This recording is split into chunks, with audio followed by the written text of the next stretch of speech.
Start. जो यह budget प्रस्तुत हुआ है वह देश का एक नया चित्र उपस्थित करता है, जो चित्र उम्मीद का है, आशा का है, सफलता का है। इसमें नए कर ज़्यादा नहीं लगाए गए और थोड़े से कर लगाए भी गए हैं। वे इस ढंग से लगाए गए हैं कि सभी लोगों पर उसका बोझ पड़ता है। इससे भी उनको निराशा हुई है। दूसरी बात जिससे उनको निराशा हुई है यह है कि 1-2 वर्ष देश को लेन देन के मामले में कठिनाई का सामना करना पड़ता था। योजना को कठिनाई में पड़ना पड़ता था, वह कठिनाई दूर हो गई और मैं सदन की तरफ से उन देशों को धन्यवाद देना चाहूँगा जो उन देशों के प्रति आभार प्रदर्शित करना चाहता है जिन्होंने हमारी इस कठिनाई को दूर करने में आगे बढ़कर हाथ बटाया। मेरे मित्रों को इससे निराशा हुई है कि विदेशी सहायता बहुत ज़्यादा और तेज़ी से पहुंच रही है और हमारी जो कठिनाई दूर हो गई है इससे उनको परेशानी हुई है। कम्युनिस्ट इसीलिए भी परेशान है कि पिछले 1-2 वर्षों में देश की पैदावार बहुमुखी ढंग से बढ़ी है, औद्योगिक पैदावार बढ़ी है। यह उनके लिए निराशा का कारण बना हुआ है।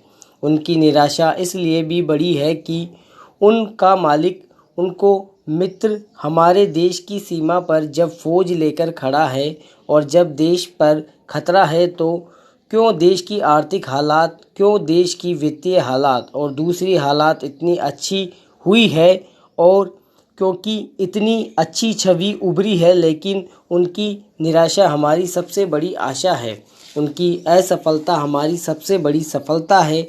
और मैं समझता हूं कि उनके भाषण हमारे वित्त मंत्री महोदय के लिए सबसे बड़े बधाई के भाषण हैं। 2-3 और चीज़ों की ओर मैं आपका ध्यान दिलाना चाहूँगा।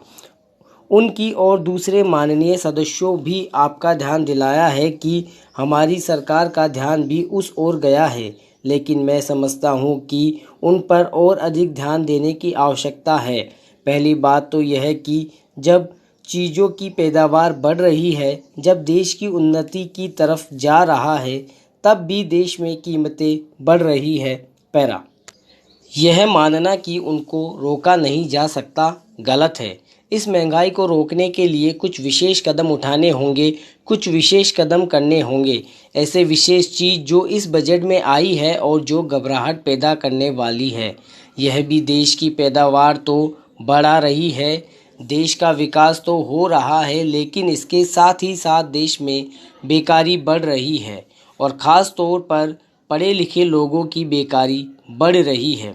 लोगों का बेकार होना खतरनाक चीज़ है। हमारी स्वतंत्रता के बाद शायद यह पहला अवसर है जब हमारी स्वतंत्रता के ऊपर एक घातक हुआ है और हम जिस प्रकार से अपनी स्वतंत्रता की प्राप्ति के समय अपना बलिदान करने के लिए तैयार थे, उसी प्रकार इस समय भी हमें तैयार होना होगा। माननीय प्रधानमंत्री जी के मत में मैं सहमत करना चाहता हूँ। यह एक ऐसा अवसर है जिस अवसर पर कि इस देश की प्रतिनिधि संस्था जो यह लोकसभा है उसमें इस संबंध में अपने स्पष्ट राय देनी है और उस राय को देने के बाद हमें उस राय के अनुसार सरकार को भी कार्रवाई करे, उसमें सरकार को पूरा सहयोग भी देना है। प्रजातंत्र में प्रजा का पूर्ण सहयोग के बिना काम नहीं चल सकता, चाहे वह कोई काम हो, छोटा काम हो या बड़ा काम हो, फिर भी यह हमारी स्वतंत्रता की रक्षा का प्रश्न है और ऐसे अवसर प्रजातांत्रिक राष्ट्र को, उसकी सारी प्रजा को सरकार के साथ सहयोग के लिए तैयार करना चाहिए। मैं यह बात कई बार कही है, मैं फिर से इसे दोहराना चाहता हूँ।